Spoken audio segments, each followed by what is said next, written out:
stocks fall sharply in Europe and Asia as Greece's financial difficulties cause broader harm to the global financial system. Banks in Athens reopened their cash machines but adjusted them to restrict withdrawals to 60 euros per day. Israeli forces intercept the Gaza-bound boat Marianne in what the Israel Defense Forces described as a short and peaceful operation. The boat carrying 20 activists is en route to the Jaffa Port. And Egypt's Attorney General Hisham Barakat dies from wounds after bomb targets his convoy in Cairo.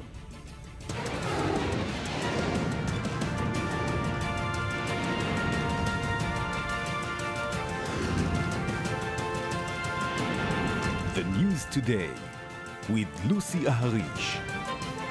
Good evening and welcome to the News Today. Greece's future in the Eurozone remains up in the air, with the country set to default on its loan repayments tomorrow in the absence of a deal with creditors.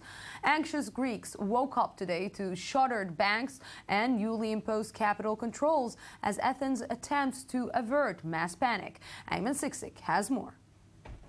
Crisis inside Greece and outside the country. Greek banks and the stock exchange have shut down on government orders until July 6, the day after the referendum on the European bailout deal, taking citizens by surprise. Meanwhile, from London to China, stocks are plummeting in anticipation of an imminent Greek exit from the Eurozone. I don't think that we can afford to see the ECB allow Greece to be a template for other nations to follow. If they were to be too flexible in the terms and negotiations, fiscally speaking, they might be able to afford it for Greece. That wouldn't necessarily be the case for other nations. Following the crash, a war of words ensued between Eurozone leaders and Greece. European Commission Chief Jean-Claude Juncker urged Greek voters to accept the bailout deal, stressing that voting no would result in Greece distancing from Europe. For me, Greece's exit of the Eurozone has never been and will never be an option. But I always told they shouldn't believe that at the very end of the process I would be able to present against all the others a final answer and a final solution. Juncker accused Greece of, quote, egotism, saying he felt betrayed by the Greek Prime Minister Alexis Tsipras' resistance to the existing bailout deal. The Commission stands behind its last proposal to Greece, which it published in an unprecedented step to expose Greece's resistance to the deal. German Chancellor Angela Merkel said the crisis is unlikely to affect Europe dramatically.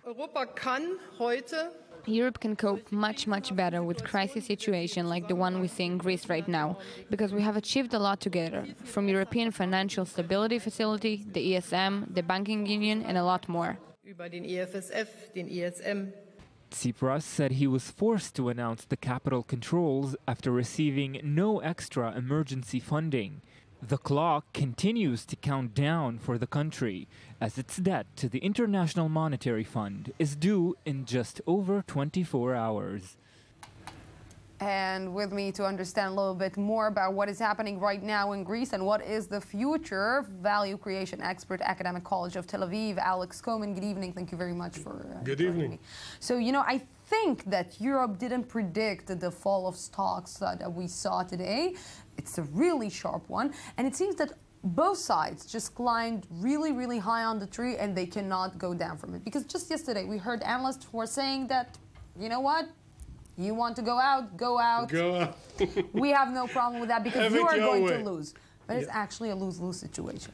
Well, first of all, let's put things on the table. Economically, there's no formula that you plug in all this lunatic thing from the USO and the debt and the Russia effect and everything, and it tells you what will happen. So nobody knows. So it's as if we were driving a car very fast through territory that we've never been through before on a different planet, and now just you see the white of our eyes. So nobody in Europe, as you said before, foresaw that the stock market would crash to such an extent. Nobody imagined what the effect. I mean, we have seen when Cyprus crashed and nothing happened because Cyprus is a small island. If it drowned in the Mediterranean, not many people would notice. Big. What? But Greece is much bigger, and the debt is bigger. And when we heard the fact that the current government is extreme left, we basically, when you look at it, he's such a nice guy. Everybody, I mean, he's so attractive. You imagine that he's a technician, that he looks at the impact and reaches decisions. You know, even more than that, I will tell you that I said, like, during all the time that we were covering all the Greek crisis, I said to myself, maybe he didn't think about this until the end. Maybe he didn't see the future. Maybe he didn't predict what is going to happen. But apparently, maybe he did. Maybe he understood that his debt is really high. He understood that he needs to pressure. He understood that he needs to go until the end in order to get what he wants. That's the first rule of a game of chicken. You know, when you drive on the highway against another car, until you see the white. Now, the problem is that Greece is the chicken, and Germany is like a huge Mercedes-Benz truck. And so they see the white in the eyes. And honestly, I mean, being crazy helps. But what I don't understand, Greece needs to pay its debt to Europe by Tuesday. They set they want the Greek people to vote against it. They told the Greek people they are against it only a week later. So basically, they're telling Europe, forget about it. But the Greeks don't want to get out. The Greek people don't want to get out of the Eurozone. So. They don't want to be left out of what is happening right now in Europe. And left to sail into the sunset somehow away from Europe. I agree with that, because I think that they do trust somehow the value of the European Union, which they benefited from. So what is this exactly? Is it an ego in front of the economy, or an economy interest, or is it... Why did they vote for him? Well, things were vaguer, but I think that you're right in the sense that since Germany and Europe was not aware of the impact of Greece actually going under, by letting them see what happens to the stock market, what happens to the economy, with Russia breathing on their necks, maybe this will get some fear into the German... Can we see the light at the end of the tunnel? Do you think that we will see some kind of a solution to this crisis? Or maybe we will end up seeing the Eurozone with not even one Greek person in it? I find it very difficult to believe. I think that Germany and France and the UK, they understand the impact. And Europe feels very threatened and in a dire situation. So I believe that eventually they will cave in somehow, and that Greece will not go under. That's what I'm... Let me guess. I believe that I'm going to see you again about Greece in just a short while. Absolutely. Yes, definitely. Alex Cohen, thank you very much for this. But let's see, we just spoke about the Greek people. Before the Greek people make a difficult decision in Sunday's referendum, they will continue to face closed banks. Shachar Peled has more on the uncertainty on the streets of Athens. How would you react if you would wake up to shuttered banks, closed cash machines, and pervasive rumors and conspiracy theories?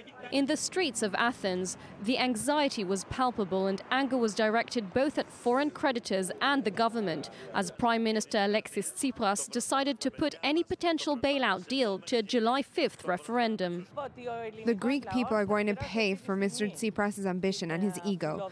Mr. Tsipras thought he would be able to save Europe and unite the South, but he didn't tell us who his friends were.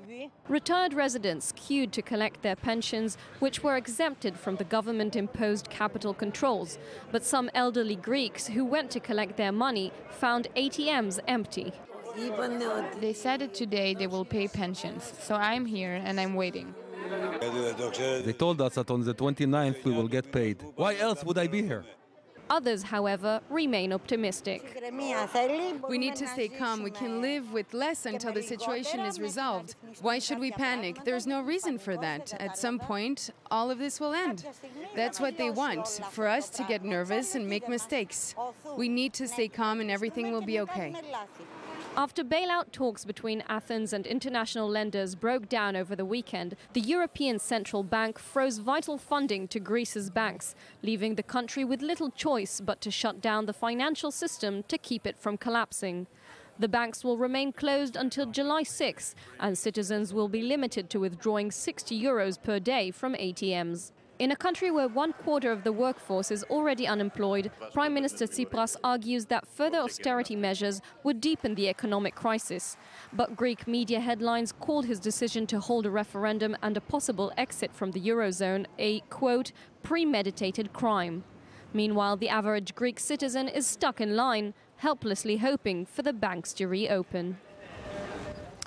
And new developments coming out of the nuclear talks between Iran and world powers. AFP is reporting that a mechanism has been reached to give UN inspectors access to certain suspect Iranian nuclear sites, but not all sites. We are joined now live from Vienna by Eli Ochenberg, diplomatic correspondent for the News Today.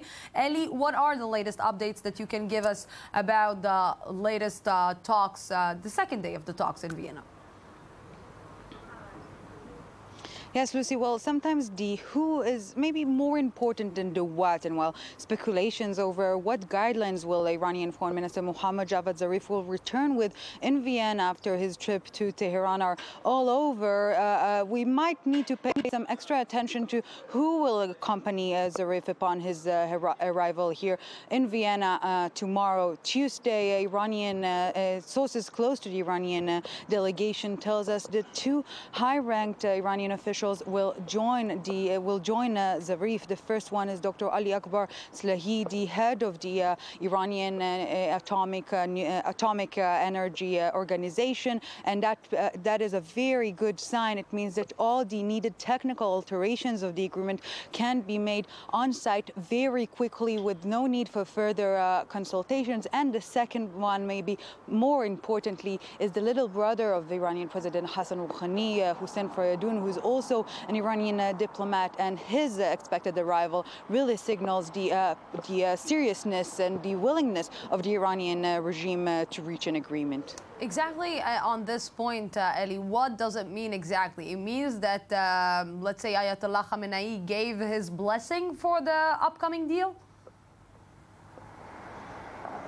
Well, no one can really tell at this point what are the main high-ranked Iranian leaders think. But again, the arrival of these two high-ranked Iranian officials really signals the positiveness of the Iranian regimes towards reaching an agreement. And the report of AFP of agreements on the issue of international monitoring of the Iranian suspected sites is another indication that the negotiations are gaining momentum, and we are very likely to see an agreement being reached in the upcoming days. But again, these two entities joining Zarif signals, and to some extent, the willingness of the Iranian regimes to move forward and sign an agreement. Eli, you've been there for 2 days now. You are seeing what is happening behind the scenes. Give us a little bit of the feeling that you are experiencing just these 2 days.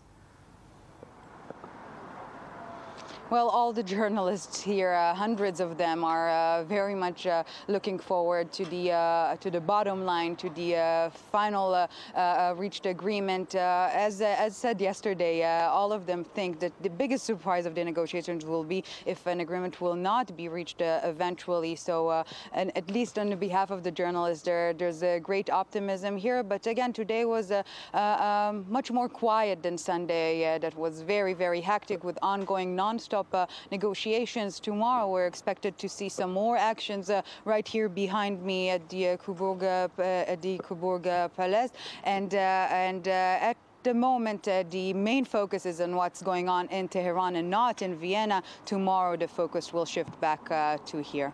Yes, definitely. I hope that you're having some good schnitzel there. Eli Ochenberg, thank you very much for this for now. And journalists are gathered in Vienna, but very little information is coming out of the closed-door negotiations. But one element has been striking: the lack of Israeli media present compared to the interest on the Iranian side. Eli Ochenberg has the details.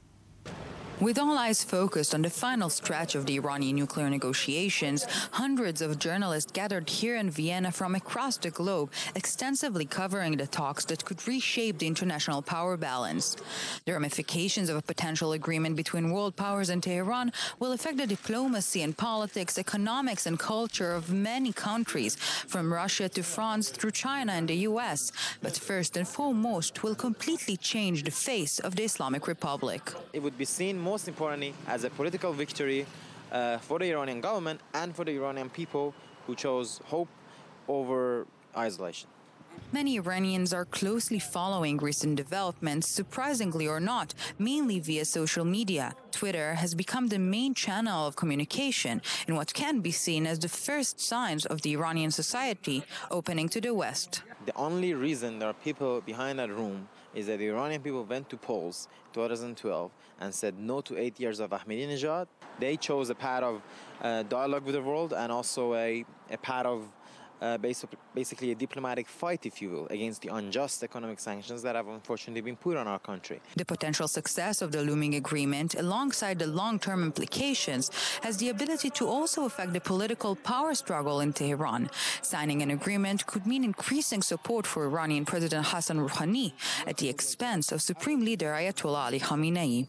But not only Iran and the P5+1 countries will be affected by an agreement, so too will the major opponent to the deal, Israel.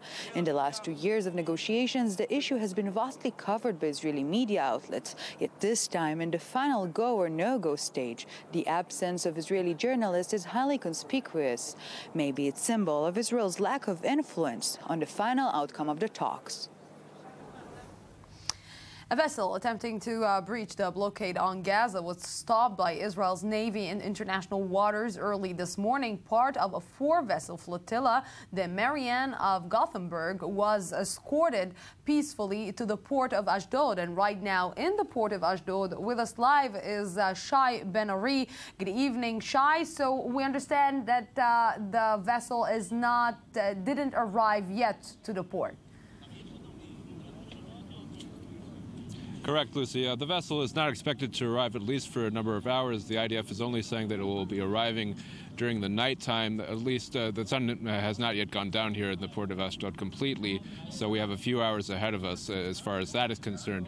Aboard this vessel are 18 people overall, including activists, also the former president of Tunisia on board, journalists as well, some of whom we understand have actually had some of their footage confiscated by the soldiers who boarded the ship in the early morning hours, though the IDF maintains that the taking control of the ship was fairly non-violent. Only some passive resistance apparently carried out by the activists on board. In any case, it's very difficult, of course, for the IDF to look good, so to speak, with this kind of event, these kinds of circumstances. So it is perhaps unsurprising that we are finding ourselves waiting until the late hours of the night for this ship to arrive, as that will probably generate less headlines in a media context. Yeah. There are actually prison vehicles waiting for the activists once they do arrive. Yeah, surely it looks better than last time, than the time when the Mavi Marmara incident happened. But what will be expected to the activists when they will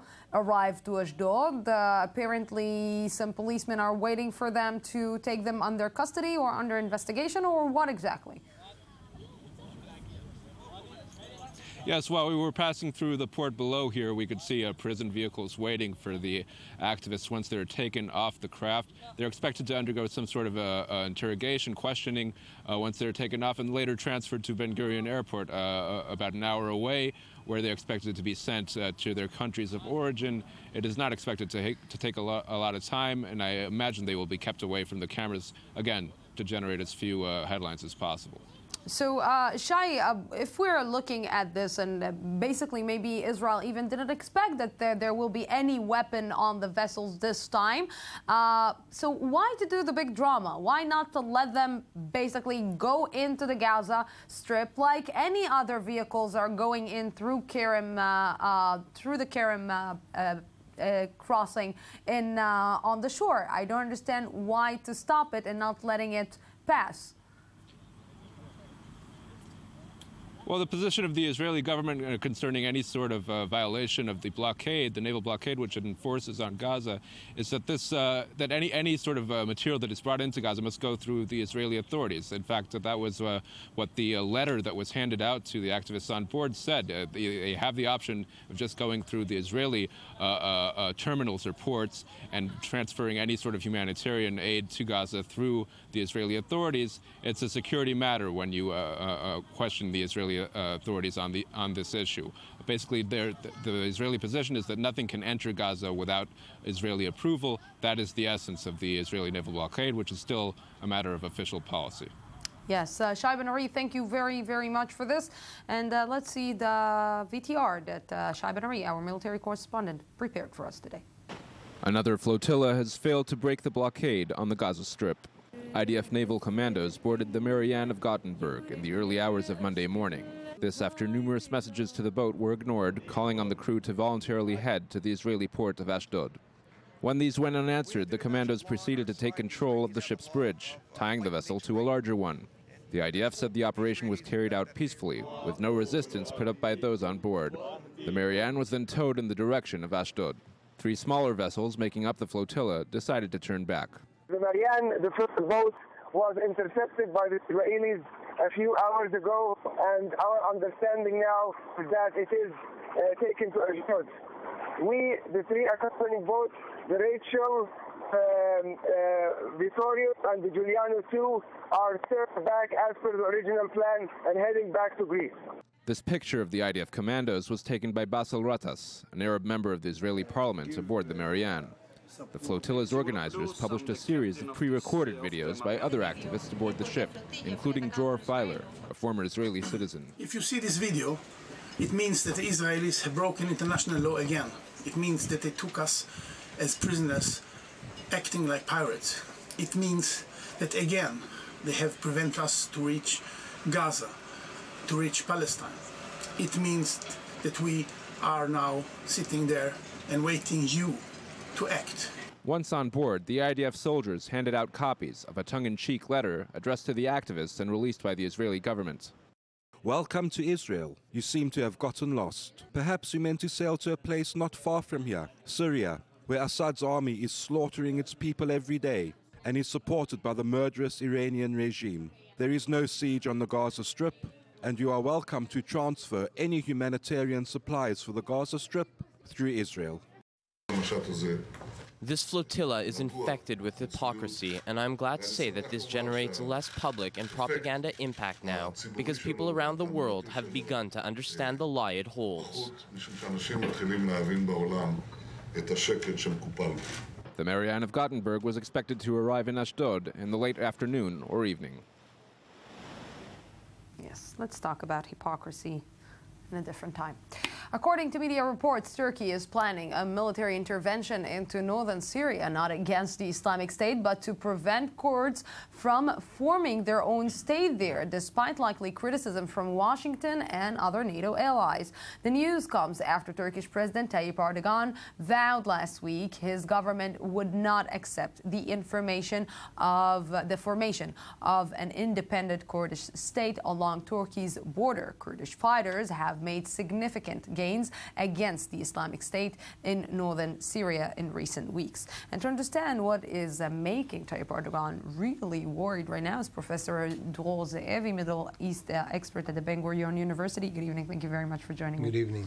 So is it because of the elections? That's one reason. I'm pretty sure that one of the reasons Erdogan wants to go on this adventure is that he's looking for a way to upset the cards, to change the cards on the table and maybe try to create a new situation. And that would certainly create a new situation. Going into Syria, pitting the Turkish army against its many foes would definitely change the cards on the table. But it will change the cards on the table, like you're saying, if he will act against them. It will backfire at him, because at the end of the day, he needs them in the parliament. He needs them in the government.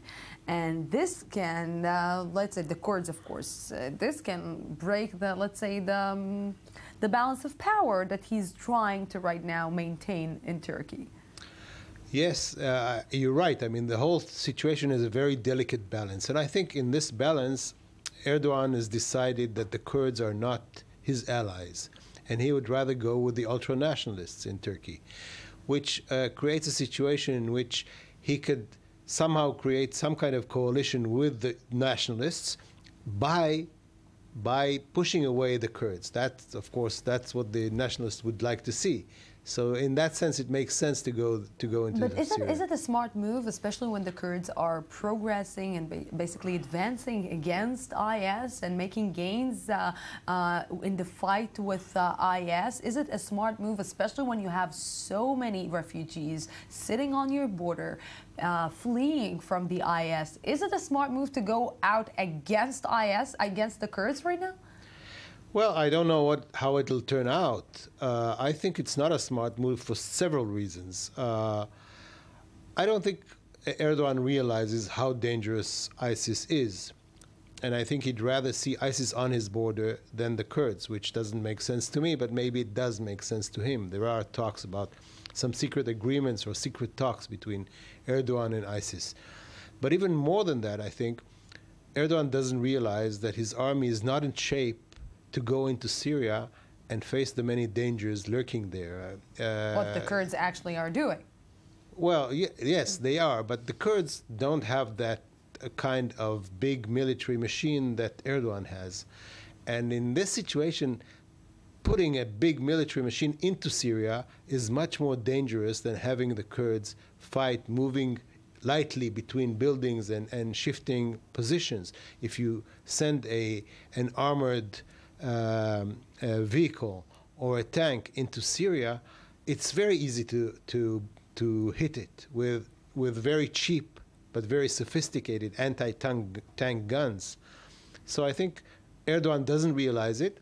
I think the army chiefs do realize it. And today there was a big meeting in the Turkish Security Council in which I think, nobody really told us what went on there, but I think the generals told Erdogan that this is playing with fire, and they are clearly not in favor of going into Syria. What you are saying basically is that Turkish army doesn't have the power or the capability to even start fighting the fight that the Kurdish are doing right now against IS or in Syria. This is the bottom line. Yes, I mean, simply because it's such a heavy army. If it was lighter, it was just commando units, maybe they could have, but putting big military armored units into Syria is very dangerous. Professor Georgievi, thank you very, very much for this explanation that you gave us. And we're going out for a small break, 2 minutes, and I'll be back for the rest of the news today. Don't go anywhere, 2 minutes, and I'll be back.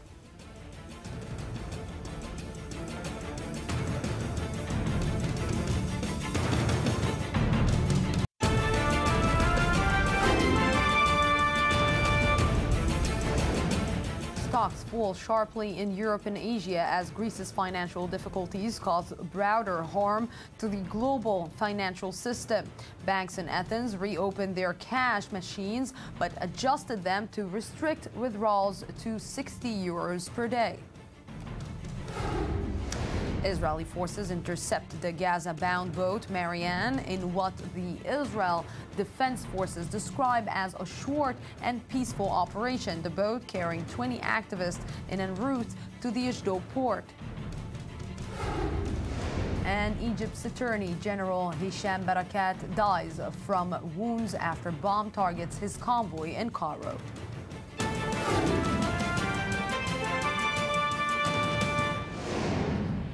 Welcome back to the news today. Egypt's public prosecutor was killed today when a car bomb ripped through his convoy in Cairo. A little-known group called the Giza Popular Resistance claimed responsibility. Judges and other officials have increasingly been targeted by Islamic militants opposed to President Abdel Fattah al-Sisi and angered by hefty prison sentences imposed on members of the now outlawed Muslim Brotherhood. And with me right now to discuss this is Senior Middle East Analyst Ali Waked. Good evening. Thank you very much for coming. You know, we're always saying that the Muslim Brotherhood didn't say the last word, and we're seeing it. Who is going to be the next target for the Muslim Brotherhood? Well, Lucy, first, I think you are confirming that this is the Muslim Brotherhood, and yet the organization, of course, did not claim any responsibility for the attack.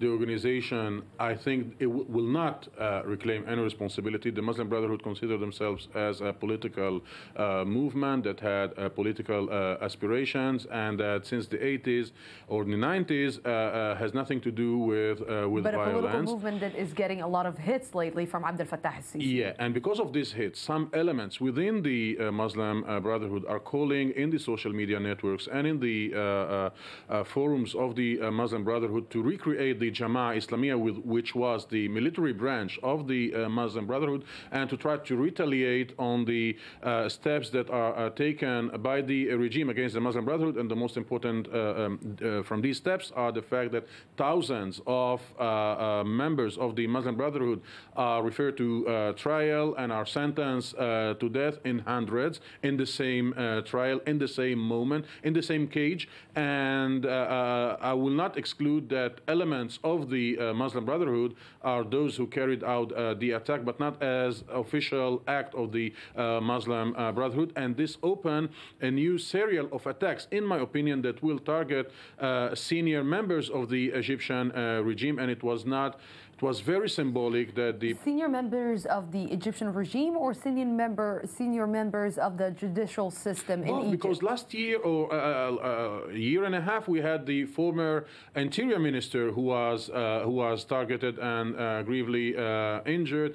In any case, they will identify an opportunity, whether we are talking about jihadists that belong to the Salafists or those who are, we can define them as dissidents from the Muslim Brotherhood, they will not hesitate to retaliate. You know, this kind of act, this kind of incident, or this kind of a terror attack, you know, you should be like planning it for a long time. You should know the route of the convoy. You should know where he's getting in, where he's getting out. This is planned until the last detail. If Abdel Fattah al-Sisi is not able, with his security forces, to take care of his own people, what is he going to do? Lucy, in the last month, and it's not new for Egypt, you know, when you are candidate to be part of the security services, part of the investigation is to know whether you have in your third or fourth or fifth circle of family members who belong to the Muslim Brotherhood. And if you are hinting to the fact that there might be any infiltration from the Muslim Brotherhood to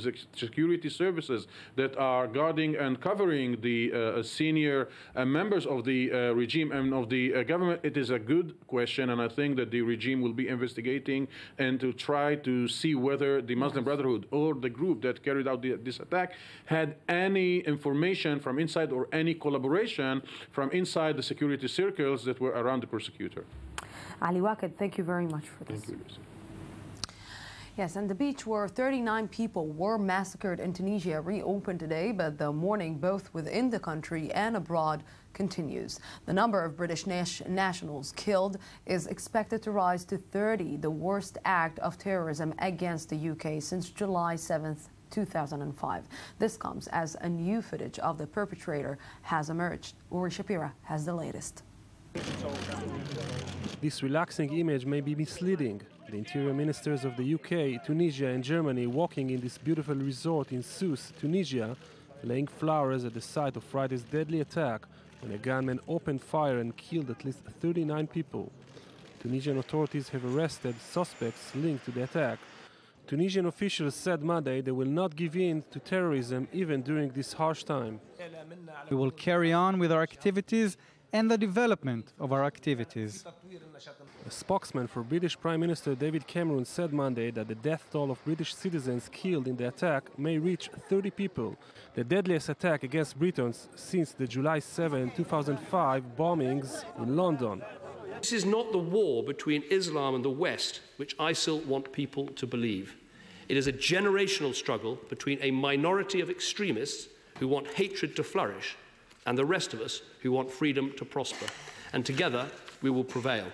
The UK has launched an enormous operation to investigate the case with more than 600 officers and staff. We are very clear that the terrorists will not win. We will be united in working together to defeat them, but united also in working to defend our values. The strip of the Tunisian beach was reopened Sunday, 2 days after the deadly attack, under heavy security. This little piece of paradise still seems to be an attraction, but a huge shadow of horror hangs above it. And with me right now is defense and government analyst Amir Oren. Good evening. Thank you very much for coming. Evening, Lucy.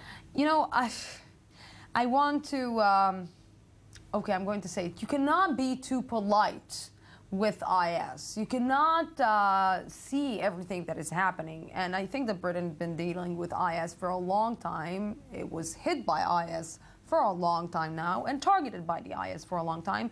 And in one way or another, it seems that Britain is really polite until now, although they're sending some big forces because they want to fight. Yes, but they have two fronts. They have their home front, indigenous Britain, their own Muslim communities, which Prime Minister Cameron and Minister May have just referred to.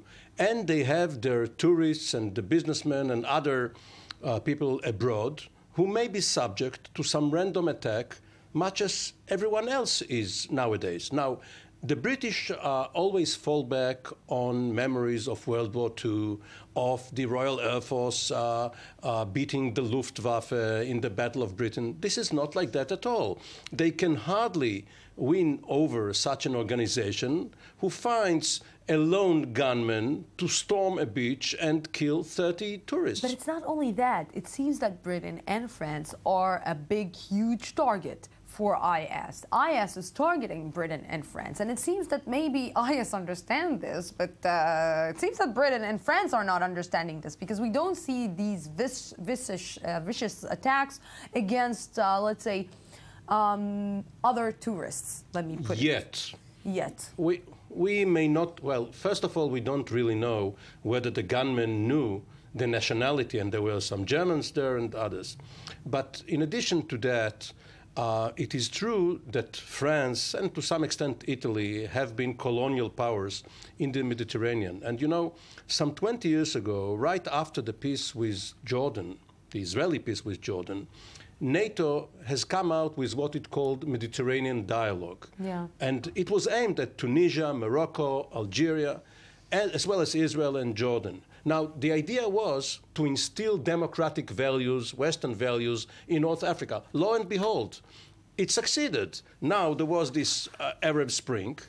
The dictators have been toppled, but there is no security there for the Westerners.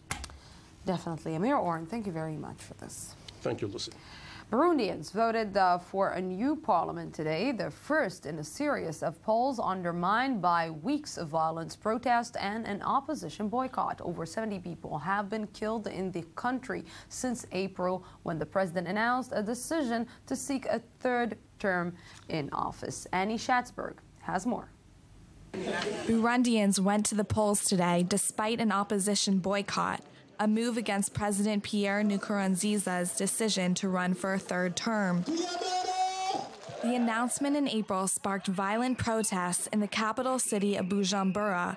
While the country's constitution limits the president to 2 terms only, Nkurunziza refused to step down, claiming a court ruling allowed him to run again. Burundi's second vice president, Gervais Rufyikiri, recently fled to Belgium, saying he felt threatened for speaking out. The crisis is becoming violent, with consequences that have been anticipated by those close to him, but also by the international community. Various voices made themselves heard in order to suggest the president should not run for his third mandate. Violence has been the main concern for the people of Burundi, who have endured almost daily protests over the past few months. Over 70 people have died so far in clashes with security forces. Some 125,000 people have also fled to neighboring countries. We stay in our homes like prisoners. We no longer have our little trades. Students no longer go to school. We will soon die of hunger.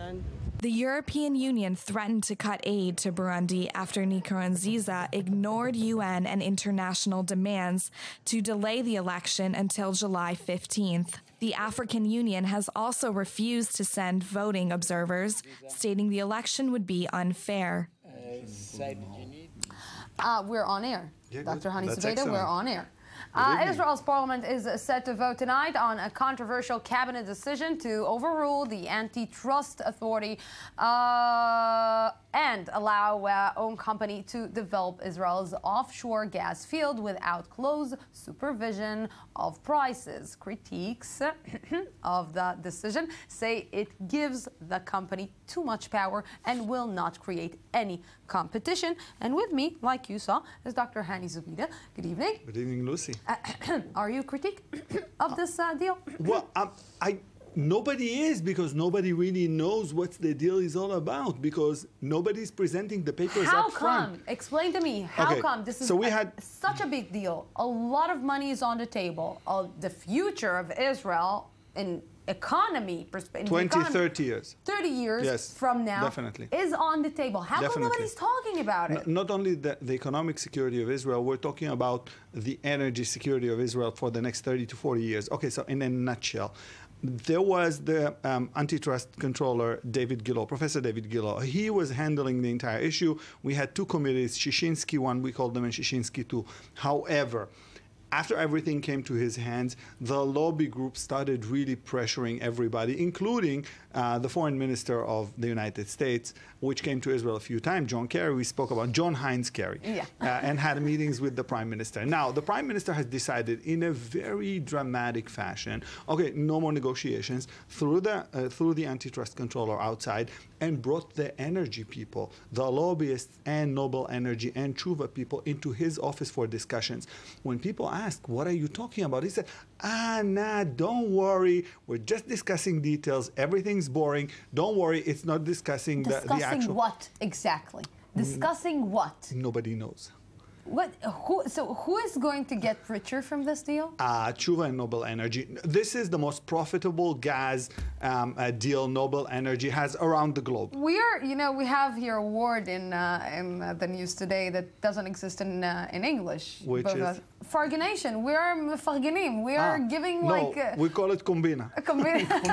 We call it we are pro for people to gain money from big deals if they are investing in it. But come on, it's our resource, national research. That's one of the main issues. When they brought out what they had in the talks, people were amazed because there was nothing there. They basically handed out a short paper of summary of discussions. We're talking about over 1 trillion shekels, which is about $250 billion, which, if we think about it, if we do not sell the energy outside, this is energy resource for the next 50 years for the state of Israel. Hani Zubeida, I don't have enough time or more time with you, unfortunately, today. But you will come discussing this on Thursday. Believe me, you will have a lot to say about it. Bring me the summary. Well, Benjamin Netanyahu is going to run a lot tonight. Hani Zubeida, thank you very much for this. Thank you for having me. Khader Adnan, a former Islamic Jihad spokesman, was arrested by Israel 10 times. During his last arrest, he went on hunger strike, attracting worldwide attention. Now, nearly 2 months into his strike, Israel has agreed to free him. Maxime Perez and Ayman Siksik have his story. 56 days. That's how long Palestinian prisoner Khader Adnan stuck to his hunger strike before breaking it Sunday evening. Israel agreed to free him from jail. Here are the last images of this Islamic Jihad member sitting in a wheelchair and surrounded by his relatives at the Safed hospital, where he was recently transferred in a critical condition. Khader Adnan, a 37-year-old man from Jenin, had been arrested for the 10th time last summer during the Operation Brother's Keeper, launched after the kidnapping of 3 young Israelis in the West Bank. A former spokesman for the Islamic Jihad, he expresses himself here in 2007 with no ambiguity. Oh, Jerusalem brigades, shake the earth. Who among us is Hassan Abu Zaid? Who among us will be the next suicide bomber? Who among us will carry the next explosive belt? Who among us will have his body parts blown all over? Echoing his hunger strike, dozens of demonstrations were organized in the West Bank in his honor, a symbol even abroad, like here in the UK, where the name Khader Adnan has fueled pro-Palestinian organizations' activism. These past few days, the Islamic Jihad group had warned Israel from Gaza about the prisoner's health status. They had threatened Israel that his death would lead to a break in the ceasefire started on August 27th last year. In an official report, the Israeli Defense Ministry reminded the population that freeing Adnan did not signify that he would be granted immunity, and implied he could be arrested again. And right now with me, my second two favorite duos, Charles Biblizer. Lucy, thank you for having me. And Dolph Lipman. Good to be here. So Chris Christie announced this week he is joining the presidential run. According to Fox News' latest poll, Donald Trump is polling second among the Republican candidates. And Hillary Clinton, she is having a bumpy week, although the Democrats raised a V sign after the trade bill, the health care, and same-sex marriage approval. Gentlemen, where you want to start? With Donald Trump, please. Let's start with Donald Trump again. I'll jump in and say I spoke last week about two people very strongly, and boy, may I have been wrong. Donald Trump, like you said, polling second against Jeb Bush. I never expected that possibility to develop. And along with, on the Republican side and on the Democratic side, Bernie Sanders continues. And there's a poll that has him as close as 8 percentage points behind Hillary, who's having her share of troubles. So all the intelligence that I think I have seems to be out the window. I am trying to understand. You know, it's Fox News. It's a poll in Fox News. So I'm trying to take it like, not to take it, I will take it seriously, but you know, what? What really got me about... I'm mumbling, I know. No, not at all. What really got me is that he polled well. The Fox News poll was at a national level. He was polling at 11% behind Jeb Bush's 15%. But also on the ground level in New Hampshire, there was a small poll that the state put out where he was also polling at 11%. So he's polling well at the national level and at the primary level, which is very interesting. And Lucy, you asked me a question last week. When you strip down the veneer, the clownish persona, when he stops speaking like he does, there are messages that will certainly resonate with the base of the conservative party. Now, what's interesting is the other Republican candidates, I don't think, are still taking him seriously. Their eyes are still on Jeb Bush. Chris Christie is going to be he's going to try to be the opposite of Jeb Bush. He's the working man. His father worked in an ice cream factory to get through college. His slogan is telling it like it is. With Hurricane Katrina, he was, I think, it was Hurricane Katrina, right? He was one of the biggest or most influential figures that were just going to the streets and helping people. And he was basically like, you know, the Barack Obama's new BFF. During this period of time. He is well liked. He does have a few minor scandals, but I don't think they'll really taint him. They're not anything real. They relate to staffers and creating traffic jams, nothing that anybody would really take seriously. And he is going to try to position himself as the alter personality to Jeb Bush. Let's talk a little bit about Chris Christie, because maybe if we're looking from the Republican side, and if we're talking about a persona, he is a persona that can be perceived like the Republican of, like, let's say, like we're talking about the Likud of 20 years ago or 30 years ago. So he's the Republican of 30 years ago. He's like the old school Republican, and he's bringing some old new values to, well, certainly, to the party. He's much more liberal, and I think in this day and age that will play well at a national level. I think he's going to have a problem with the conservative base of the Republican Party.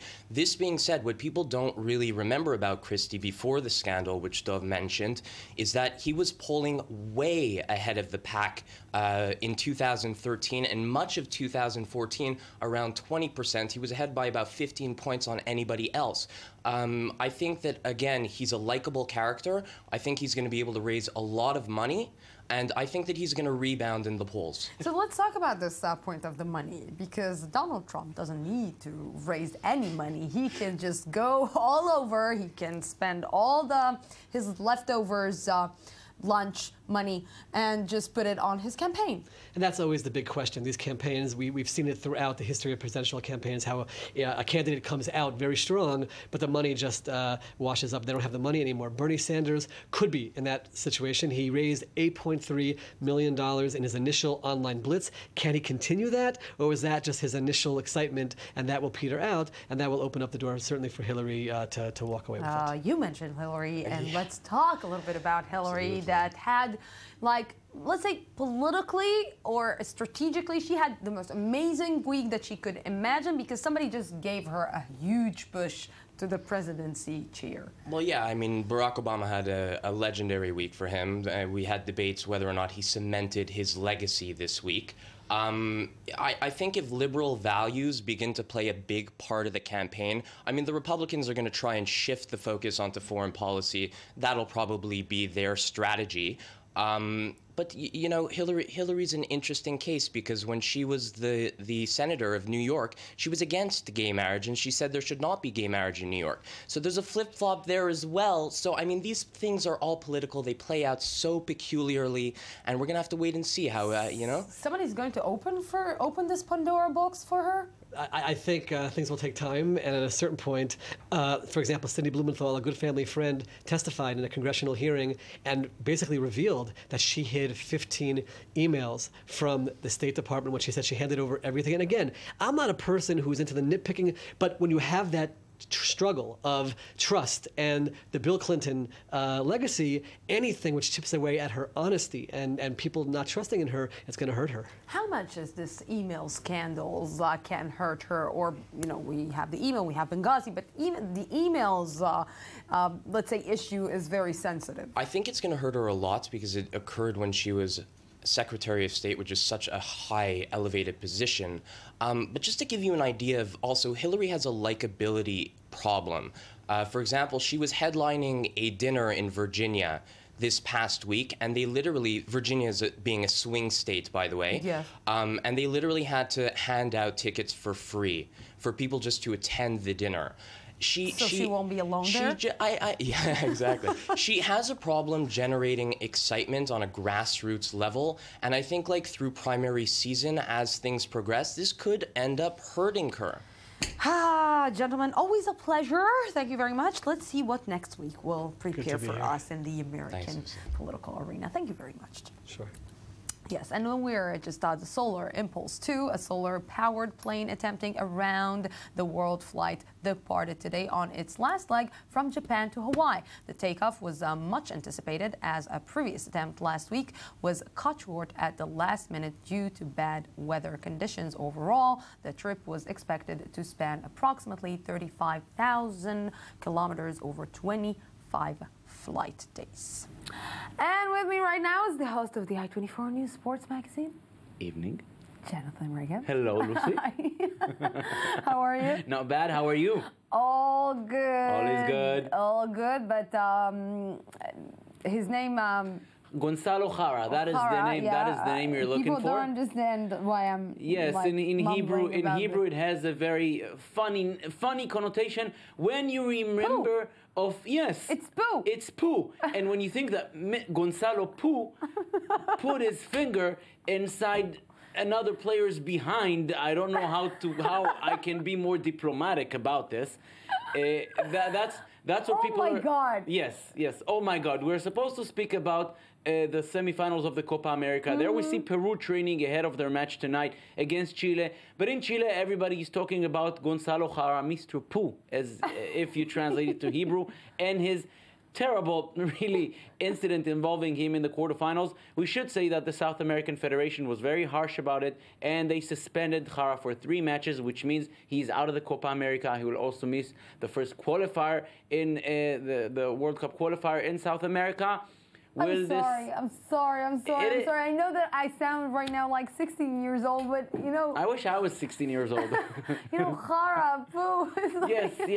It's this incident is made a lot of people laugh around the world. Here in Israel, with whatever Jara means in Hebrew, even more so. And we're speaking about sports, aren't we? Let's talk about Festival of Speed. Yes, Goodwood Festival of Speed, a very famous automobile festival in England. There we see it, and the highlight is usually the old cars. There we see them.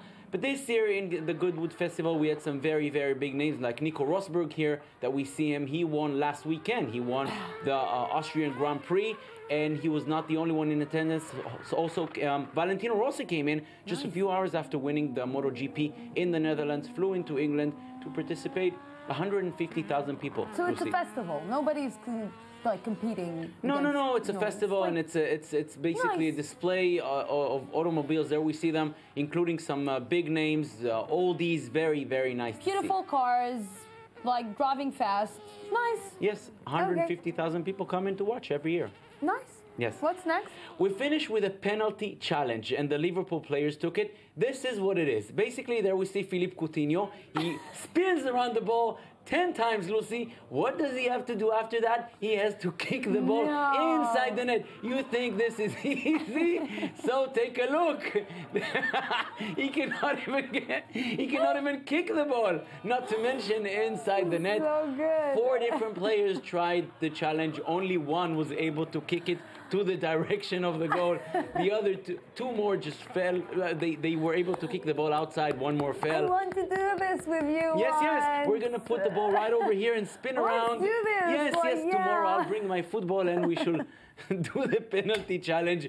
Good luck to everybody if we ever do. I don't want to say, but we started with poo and we finished with. I'm sorry, we started with chara and we finished with Liverpool. Liverpool penalty challenge. Always a festival here when I'm around. Jonathan Reagan, thank you very much. Thank you, Lucy. We're going out for a small break, an update from our news desk, and then I'll be back. Don't go anywhere.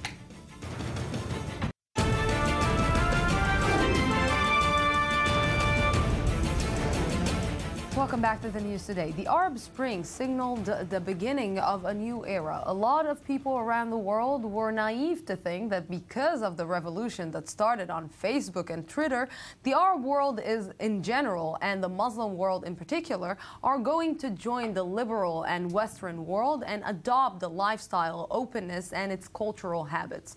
5 years later, we discovered that the Arab Spring brought out the dirty laundry that no one intended to see, especially concerning sex and discussions surrounding it.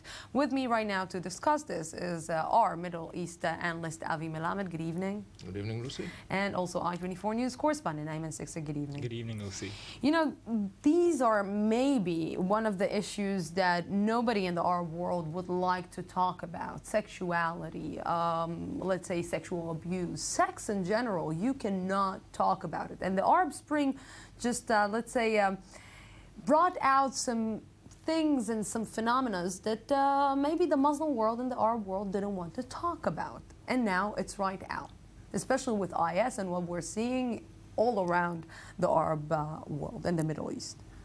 Yes, that is very accurate. I mean, in many different ways, both positives and negatives. I'll just give you an example. For the last couple of days, there was a meeting in Jordan of the homosexuals in a coffee place, and apparently the American ambassador to Jordan was attending this meeting.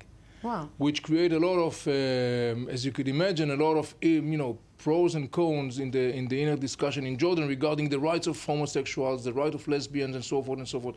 You see, as you said very accurately, you see how this social media impact basically steers and generates such very interesting phenomena and developments in that specific context of not only specifically the issue of sex in the Arab world, but also in the context of like sexual harassment, the rights of gays, lesbians, and other groups in the Arab world, something that relatively up until now was kind of like pushed, in a back drawer, sort of speaking. You know, I'm trying to think about us growing up, Ayman.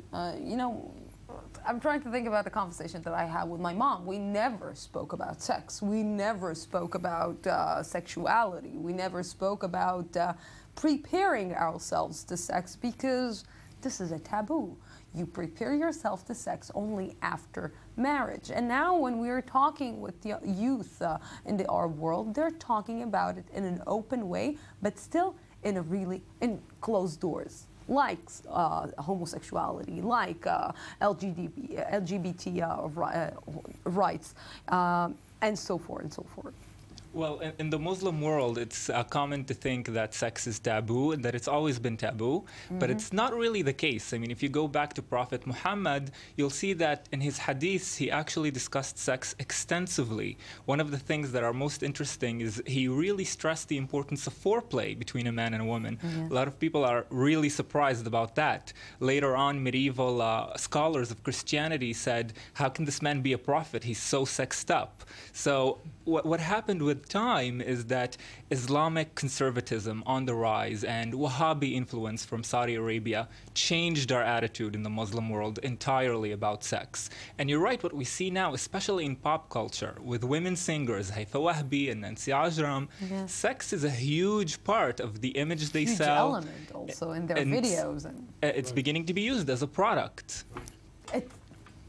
No, it's very accurate. I mean, it's amazing to see that. By the way, you know, the whole institution of the fatwa, the religious ordinance in the Arab Muslim world, actually, which is very common, to the best of my knowledge, there is no polls about that specifically, but I would say that it's very clear that a substantial chunk, if not the major part, of the questions that people are asking in the Muslim world are dealing with the issues of sex, relationship, marriage, and other things that are associated with I'm trying to think why, for example, if we're looking, and we discussed this just a few weeks ago, why if we're looking, for example, at Egyptian cinema, like 20 years ago, it was so open. You used to see people hugging and kissing, and even sex scenes like, let's say...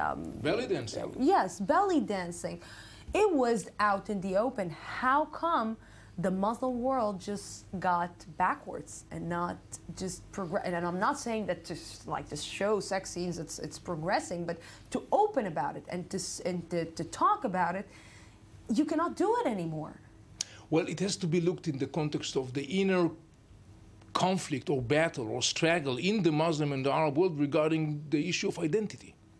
And in that context, the whole issue of sexuality, relationship, genders, and so forth, obviously takes a very serious part.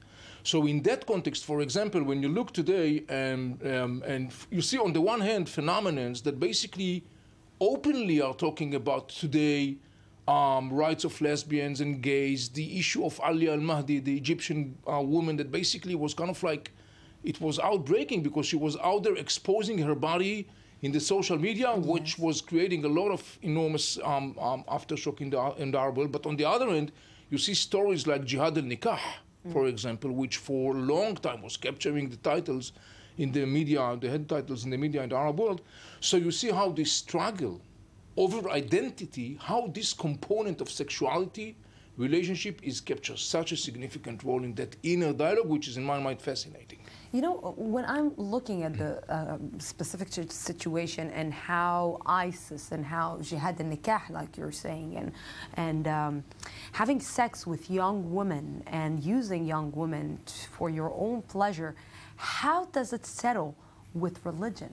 How does it settle with the values that the Muslim religion is trying to teach us? Because this contradicts everything that we ever studied or learned from the Quran or learned from even al-Hadith.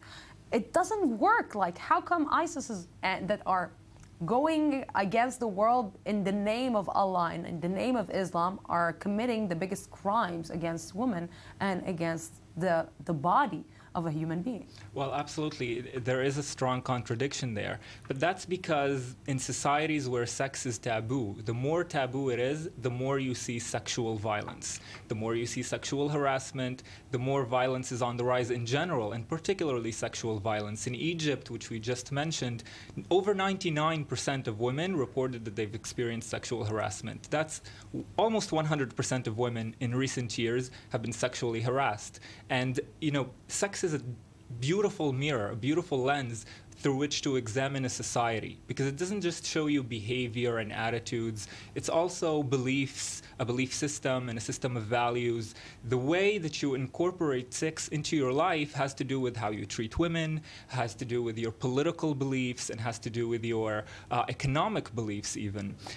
So really, in societies where there's an internal political struggle like Egypt and Iraq and Syria, it's sex that becomes the focal point through which all this violence erupts, and women are always the ones who suffer. And they are suffering, especially with, let's say, like phenomena that we're talking about, like Jihad al-nikah. Jihad al-nikah. Jihad al-nikah. I'm talking with you in Arabic. But the jawaz al-mut'a. Jawaz al-mut'a. But you know what? Let me tell you something about it. Not negating the victimizing of women generally, and obviously also in the Muslim world. It's not something exclusive to the Muslim society. We can find it in the Western societies as well. But there is something very interesting when you watch this phenomenon very closely today in the Arab and the Muslim world. For example, Ayman just mentioned the whole issue of sexual harassment in Egypt. Yes. One of the amazing things to see was to see how women are basically proactively taking measures in order to confront this phenomenon. There is a very interesting phenomenon. A group of women in Egypt established an online website called Taharrush, sexual harassment, where basically you could go on this website and you could see online a map of different parts of Egypt, mostly Cairo, and that map gives you in a high resolution places where women should stay off because they may be exposed to sexual harassment. It's very interesting because you see a combination where the social media revolution, together with the openness to the world, creating a situation where women, which, by the way, this is one of the rising force in the Muslim world and the Arab world, are becoming more and more proactively defending their rights. You know, I can tell you that I found a way to shut a man's mouth when he is trying to tell me something. I don't want to know about it. And I'm just telling him, imagine this is your sister or your mother. How would you feel? And in a magic way, they shut up. Gentlemen, thank you very, very much. Thank you. It's a pleasure. And from this issue, we're going to Poland. Poland is known for its restrictive abortion laws, and so a group of activists decided to launch an abortion drone and flew the prescribed abortion pills to those in need of them. Shahal Peled has the story. 76 years after Nazi Germany invaded Poland, the Poles faced a new incursion across the border.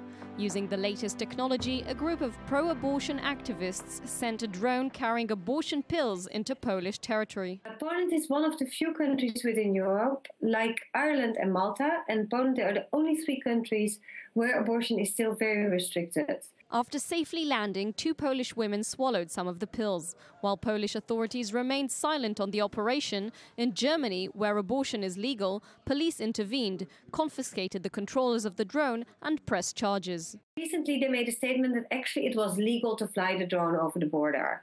So the intervention was totally unnecessary. Longtime campaigner and abortion doctor Rebecca Gompertz has been active worldwide with her Women on Waves organization, fighting for safe and legal abortion, all the while facing angry and sometimes violent opposition.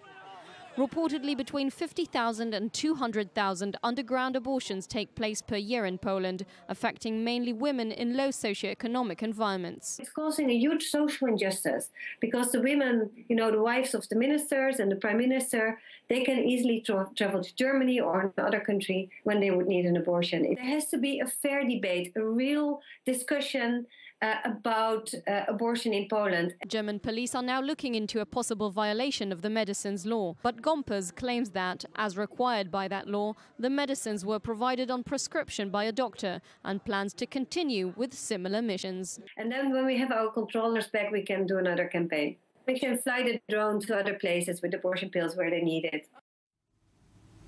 Yes, and with me right now is Shahal Peled herself, yes, here in the studio, and she's predicting what will happen in the Oscars.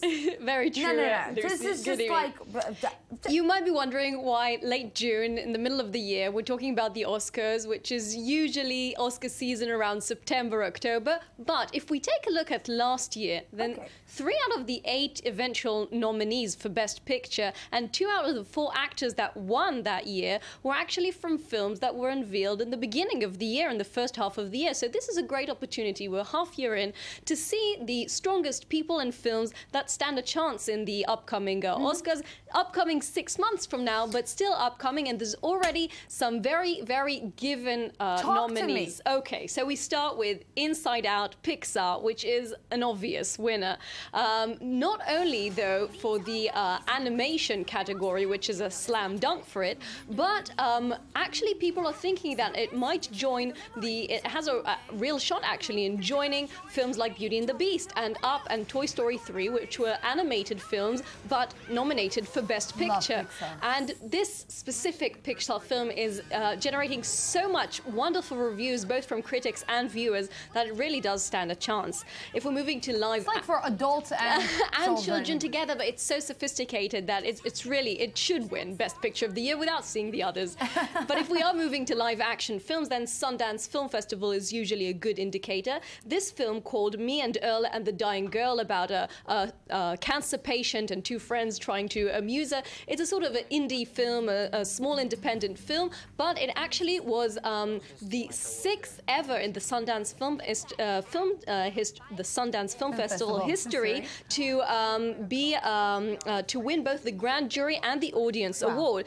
Whiplash did the same thing last year and was a very much leading nominee in the Oscars. And so this film is very, very interesting to see. It might do what Juno did in the past and will become a nominee. In the foreign film section, there's almost a given winner, although Dipan won the Cannes Film Festival, the Grand Prix, the second prize went to Son of Saul. Laszlo Nemes's first film, his debut film, which is it's a Holocaust story in Hollywood. What can we do? Loves Holocaust stories. This is already named the Oscar submission of Hungary, and definitely is a leading. Film, right? Yes, it's a very, very moving film. A very heavy drama, an aspect of the Holocaust that we haven't seen yet, which is very rare. Seeing such a unique story about the Holocaust today. And there's also a leader in the documentary section, Alex Gibney's documentary about Scientology, which we've already mentioned here. Going Clear: Scientology and the Prison of Belief. This is a film that will have to battle other films such as Bat Kid Begins, the moving story of people around the world supporting a 5-year-old cancer patient, once again a cancer patient.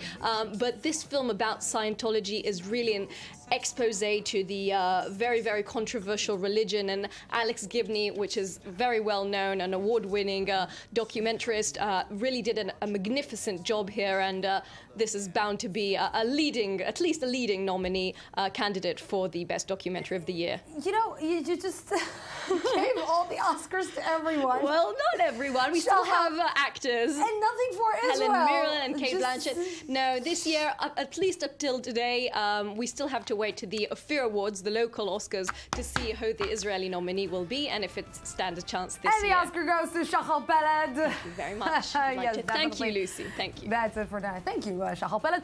That's it for tonight. Tomorrow we'll be here at the same time, same place from the Jaffa Port, Israel. Have a great Oscar night.